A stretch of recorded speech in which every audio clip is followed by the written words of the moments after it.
देवताओं ने देखा, और जब देवताओं ने देखा तो उनके मन में यह विचार आया कि ये इतना बड़ा काम है, रावण कोई साधारण व्यक्ति नहीं है।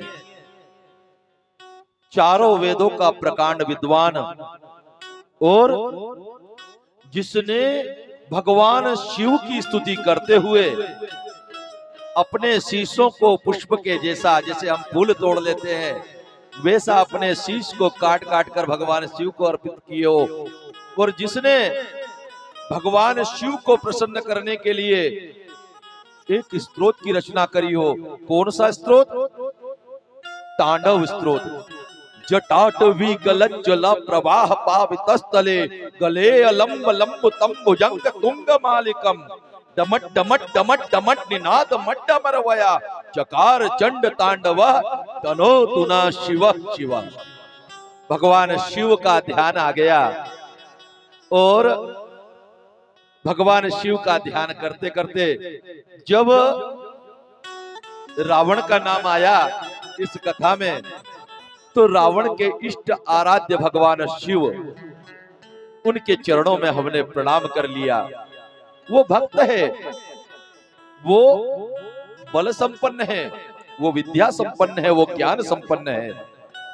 उसने तप किया है, और उसने अपने तप के बल से लंकापुरी को सुरक्षित किया है।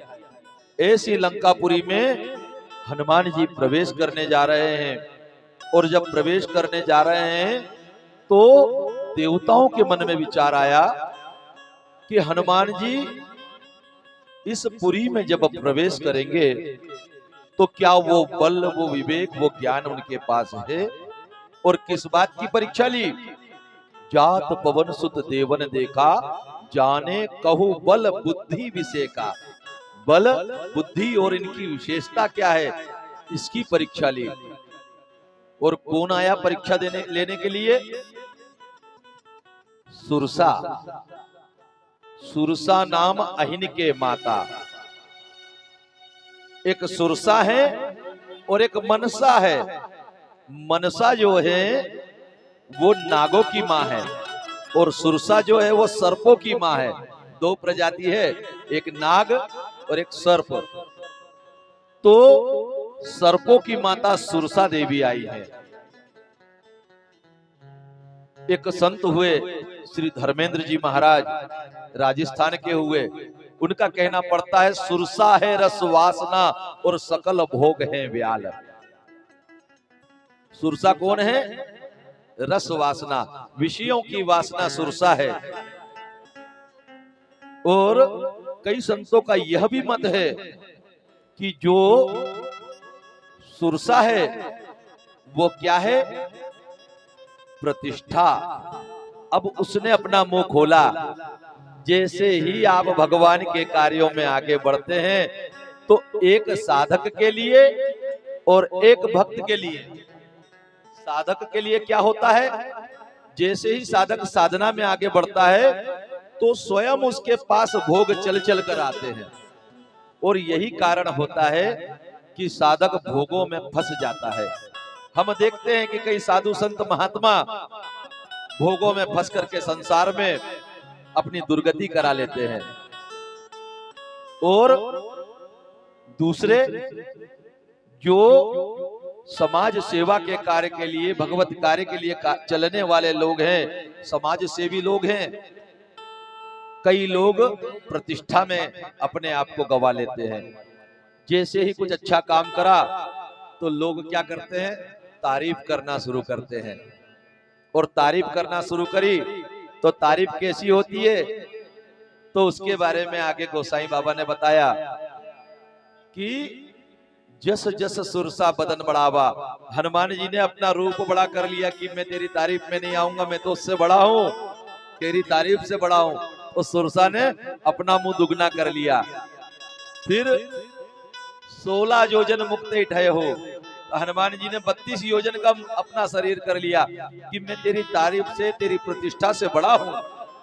फिर और क्या हुआ कि तेरी तारीफ और प्रतिष्ठा से बड़ा हूं, तो सुरसा ने उससे दुगना मुंह करा, और कितना बड़ा मुंह करा? 100 योजन का। हनुमान जी समझ गए कि ये संसार के लोग हैं, ये तो तारीफ के पुल नहीं, ये तो तारीफ के हवाई जहाज बांध देंगे। तो हनुमान जी ने क्या करा कि इस तारीफ से बचने के लिए, इन भोगों से बचने के लिए भक्तों को और साधकों को एक सूत्र दे दिया। कौन सा सूत्र दिया? सूत्र दिया कि जब भी आपकी प्रतिष्ठा बढ़ने लगे, जब भी आपकी साधना से भोग प्राप्त होने लगे, तो आप कौन सा रूप ले लो? छोटे बन जाओ। कैसे बन जाओ? अकिंचन बन जाओ।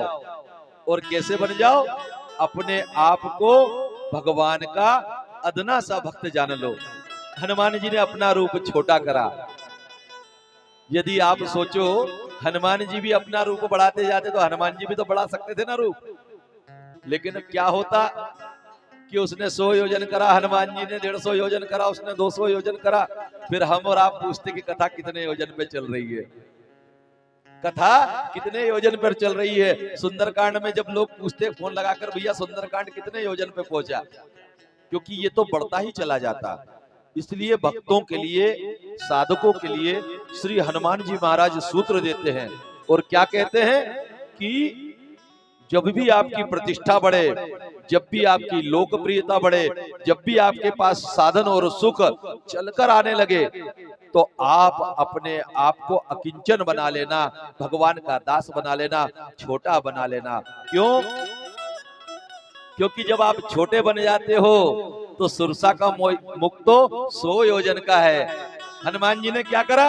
हो बदन बेटी पुनि बाहिर आवा,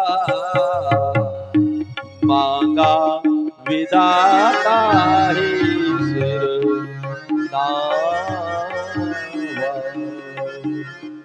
हनुमान जी शीघ्रता से सुरसा के मुख में प्रवेश करते हैं और बाहर आ जाते हैं।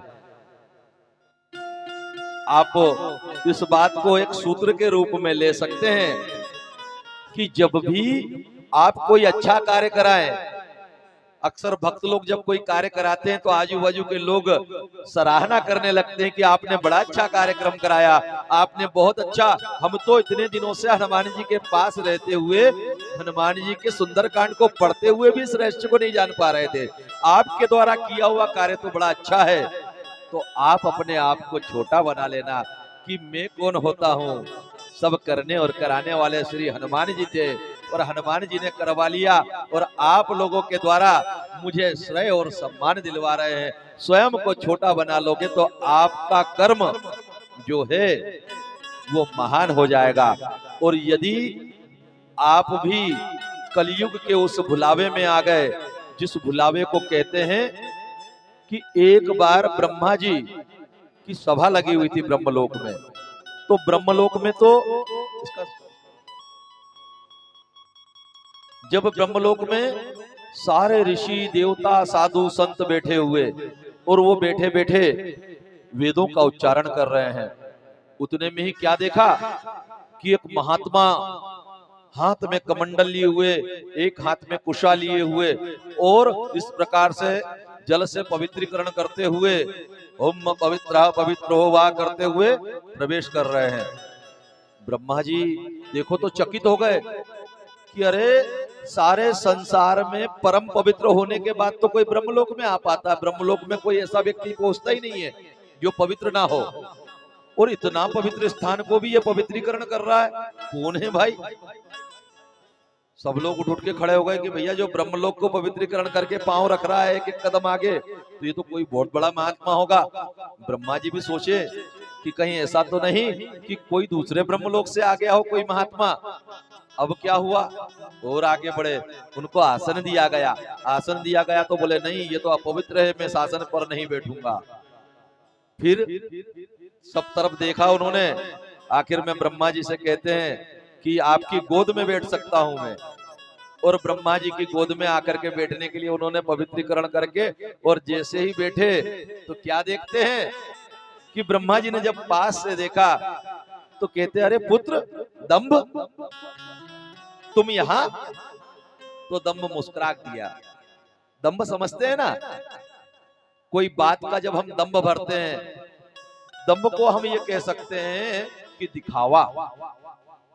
जो आजकल हम दिखावा करते हैं ना, आप जरा विचार करो कि इस संसार में लोग दिखावा ही तो कर रहे हैं। जब माता जी का उत्सव बनाते हैं तो बड़े बड़े दिखावे करते हैं, लोग देखने के लिए आते हैं, दर्शन के लिए आते हैं। लाखों और करोड़ों रुपए तो एक खंडवा में 8 करोड़ से ऊपर पैसे केवल माता जी के नवरात्र में खर्च हो जाते हैं। आप बताओ, उसके बाद में इतनी बड़ी बड़ी मूर्तियां जाके खराबी तो होती है। अरे आपके चारों तरफ वो गौ माता घूम रही है, कभी किसी के मन में विचार आया कि इतना पैसा लेकर गौ माता की रक्षा करते तो कम से कम हमारे बच्चों को शुद्ध दूध तो मिलने लगेगा, कम से कम हमारे बच्चों को शुद्ध घी तो मिलने लगेगा। अरे यह भी नहीं होगा तो कम से कम यज्ञ के लिए कोई विश्वास की जगह से घी दूध तो प्राप्त हो जाएगा। ये दंभ नहीं तो और क्या है। ऐसे बड़े बड़े जब हम आयोजन करते हैं और केवल दिखावे के लिए करते हैं तो वो एक दंभ का कार्य होता है। तो हनुमान जी महाराज शिक्षा देते हैं कि हमको दिखावा नहीं करना है, दंभ नहीं करना है।